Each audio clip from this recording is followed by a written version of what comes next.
हर हर महादेव। जय श्री शंभु। श्री शिवाय नमस्तुभ्यम। शिव महापुराण की कथा अध्याय 48। शिव पार्वती के विवाह का आरंभ। हिमालय के द्वारा शिव के गोत्र के विषय में प्रश्न होने पर नारद जी ने के द्वारा उत्तर।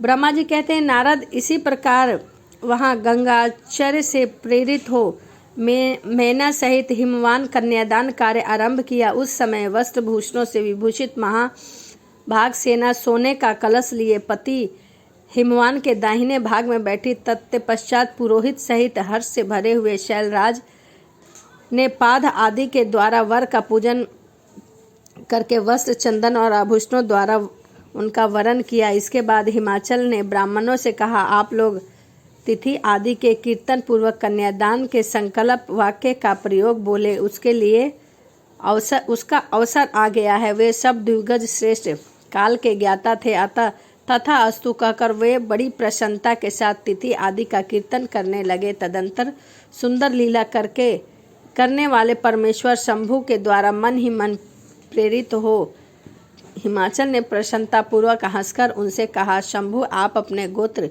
का परिचय दे, कुल, नाम, देव और शाखा का प्रतिपादन करें। अब अधिक समय न बिताएं। हिमाचल की यह बात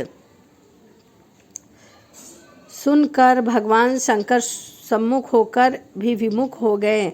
अशोनीय होकर भी तत्काल शोचनीय अवस्था में पड़ गए। उस समय श्रेष्ठ देवता, मुनि, गंधर्व, यक्षों और सिद्धियों ने देखा कि भगवान शिव के मुख से कोई उत्तर नहीं निकला। तब नारद ने यह देखकर तुम हंसने लगे और महेश्वर का मन ही मन स्मरण करके गिरजा से बोले। नारद ने कहा, पर्वतराज, तुम मूढ़ता का वंशीभूत होकर कुछ भी नहीं जानते। महेश्वर से क्या कहना चाहिए और क्या नहीं कहना चाहिए, क्या तुम्हें पता नहीं है? वास्तव में तुम बड़े बहिर्मुख हो। तुमने इस समय साक्षात हर से उनका गोत्र पूछा है, उसे बताने के लिए उन्हें प्रेरित किया है। तुम्हारी यह बात अत्यंत उपसहायजनक है।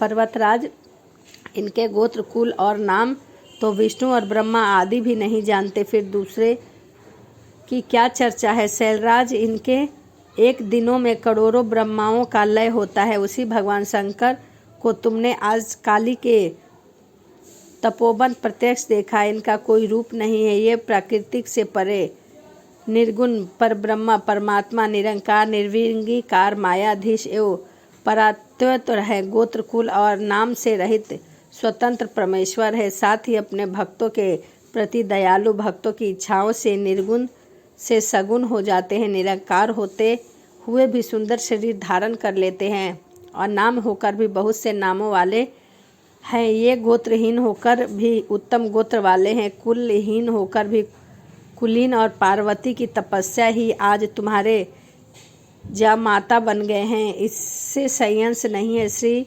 श्रेष्ठ, इन लीला विहारी परमेश्वर चराचर जगत को मोह में डाल रखा है और कोई कितना भी बुद्धिमान क्यों न हो, वो भगवान शिव को अच्छी तरह नहीं जानता। ब्रह्मा जी कहते हैं, मुनि, ऐसा शिव की इच्छा कार्य करने वाले तुम ज्ञानी देवर्षि शैलराज को अपनी वाणी से हर्ष प्रदान करते हुए फिर इस प्रकार उत्तर दिया। नारद बोले, शिव को जन्म देने वाले तात महाशैल, मेरी बात सुनो और उसे सुनकर अपनी पुत्री शंकर जी के हाथ में दे दो। लीला पूर्वक रूप धारण करने वाले शगुन महेश्वर का गोत्र और कुल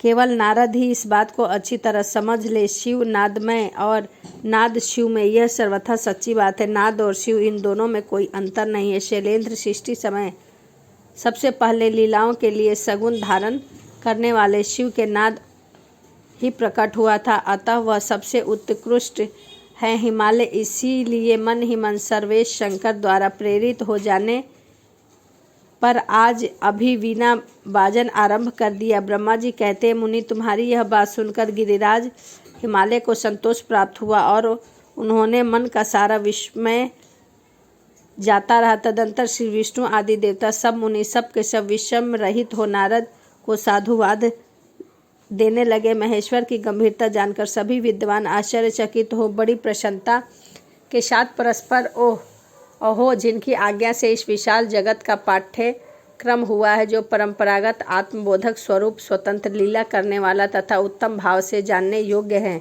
उन त्रिलोकनाथ भगवान शंभु का आज हम लोगों ने भली भांति दर्शन किया है। तदंतर हिमालय विधि के द्वारा प्रेरित हो भगवान शिव ने कन्यादान कर दिया। कन्यादान करते समय वो बोले, इमा कम्या तुम्हें मह ददामि परमेश्वर भावार्थे परिगृहस्वे प्रसिद्ध सकलेश्वर। परमेश्वर, मैं अपनी यह कन्या आपको देता हूँ, आप इसे अपनी पत्नी बनाने के लिए ग्रहण करें। सर्वेश, इस कन्यादान से आप संतुष्ट हो। इस मंत्र का उच्चारण करके हिमाचल ने अपनी पुत्री त्रिलोकजननी पार्वती को महादेव देवता रुद्र के हाथ में दिया। इस प्रकार शिवा का हाथ शिव के हाथ में रखकर शैलराज मन ही मन बड़े प्रसन्न हुए। उस समय वह अपने मनोरथ के महासागर को पार कर गए और परमेश्वर महादेवी जी से प्रसन्न हो वेद मंत्रों से उच्चारण पूर्वक गिरिराज के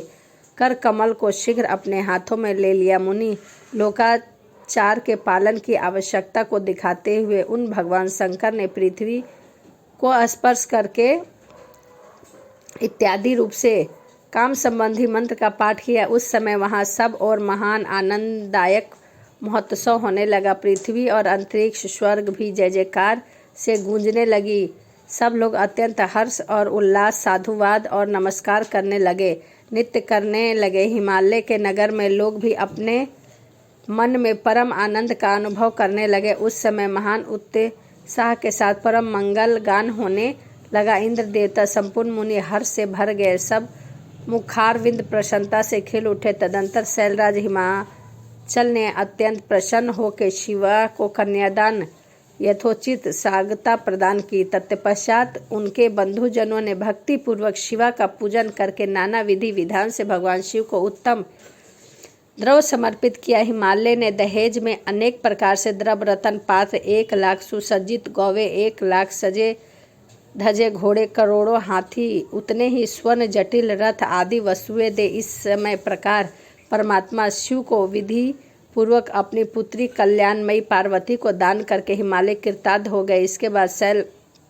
राज ने यजुर्वेद की माध्यदिनी शाखा में वर्जित स्रोत के द्वारा दोनों हाथ जोड़कर प्रसन्नता पूर्वक उत्तम वाणी से परमेश्वर शिव की स्तुति के पश्चात वेद वेता हिमालय ने आज्ञा देने पर मुनियों ने बड़े उत्साह के साथ शिवा के सिर पर अभिषेक किया और महादेव जी का नाम लेकर उस अभिषेक की विधि पूरी की। मुनि उस समय बड़ा आनंद पूर्वक महोत्सव हो रहा था। शिव पुराण की कथा अध्याय 48 यहीं समाप्त होता है। अगली वीडियो में मैं आपको अध्याय 49 सुनाऊंगी। तो इसी के साथ वीडियो समाप्त करते हैं, मिलते हैं अगली वीडियो में। यदि अभी तक आपने मेरे चैनल को सब्सक्राइब नहीं किया तो प्लीज़ प्लीज़ प्लीज़ सब्सक्राइब कर ले, कमेंट करें, लाइक करें, शेयर करें। तो चलिए मिलते हैं अगली वीडियो में। हर हर महादेव, जय शिव शंभू।